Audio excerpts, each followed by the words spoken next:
Hey, in this episode of No SE Left Behind, we have Jose Espinoza. Is it Jose or Jose? Jose. Jose. Well, we have Jose Espinoza. Thanks for coming on. Tell me a little bit about yourself. Sure, man. I've been in pre-sales for over 10 years, from commercial mid-market sales reps all the way to the enterprise, large enterprise, global enterprise. And I just love helping people, man. Basically, whether it's a person, whether it's an organization, whatever I can do to help and affect change, technology improvements, business process automation, operational efficiencies, that whole spectrum in terms of affecting positive change for business growth, be more productive, be more profitable. I mean, I'm all about that. So, and it's been an interesting journey. I actually started off as a graphic designer in my previous life, and then kind of got pulled into IT and found that I had a natural talent. And then I just naturally tend to be a troubleshooter and just research my own information and learn how to do things. And then that kind of just pulled me into the world of IT. And then from there, just pulled into pre-sales. It was actually a very interesting journey. But yeah, it's been really good. It's been Nice. really good. Okay, well, that's pretty cool. So you went from graphic designer to sales engineer, not usually the career path I would see. That's a unique career path. Are you still looking for you've been affected by Corona, not the beer. Are you looking for a role as a sales engineer in IT, or are you open to other industries as well?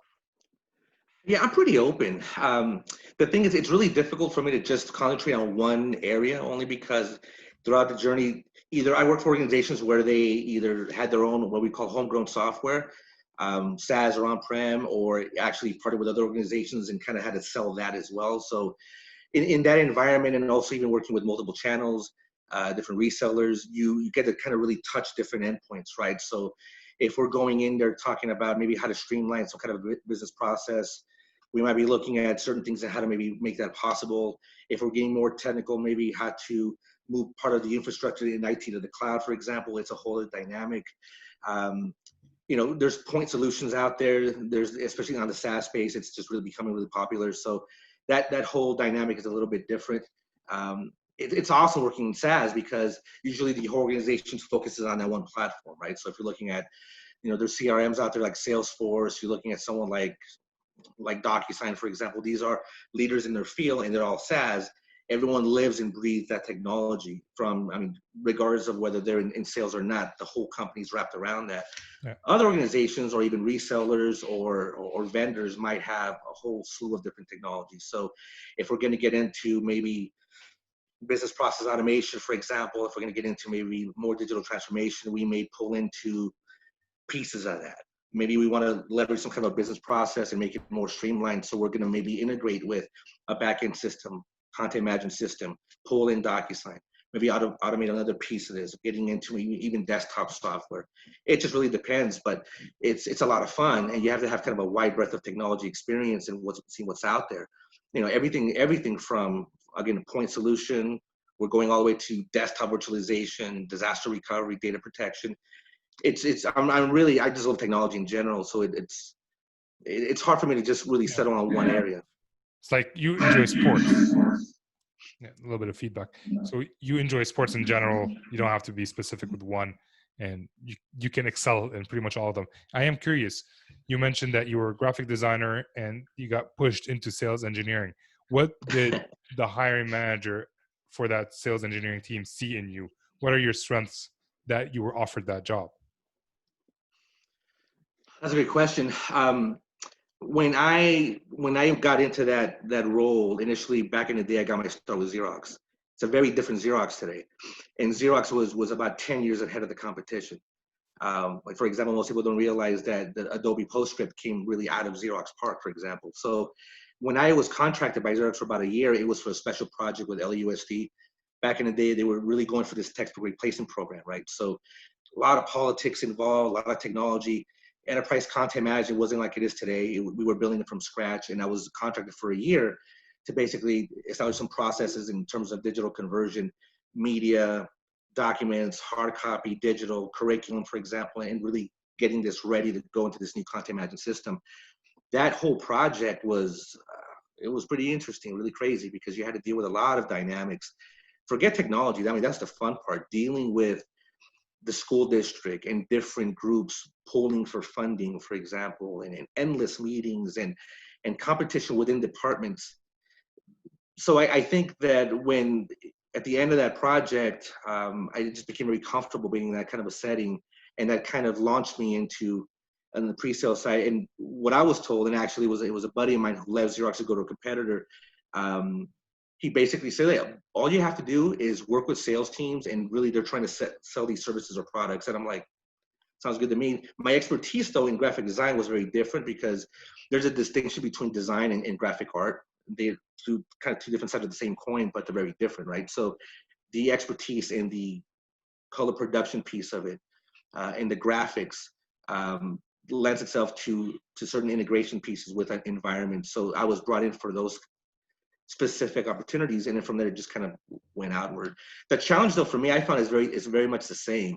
In, for example, if a company wants to hire someone to design a corporate logo, for example, yeah, you can slap something together, just like, yeah, I want to sell you this piece of software, but you have to really look back in terms of the identity of the organization. What are they about? What do they want to do? Where do they want to go?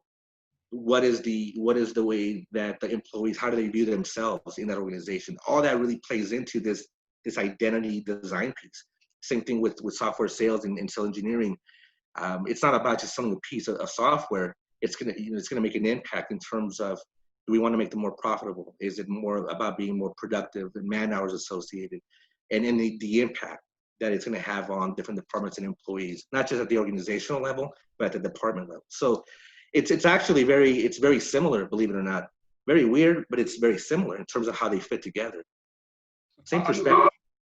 I'm noticing you kind of like to have a problem which may have multiple like components to a solution, and you like to play around with that. That's what I'm noticing. Is that somewhat accurate about description of you?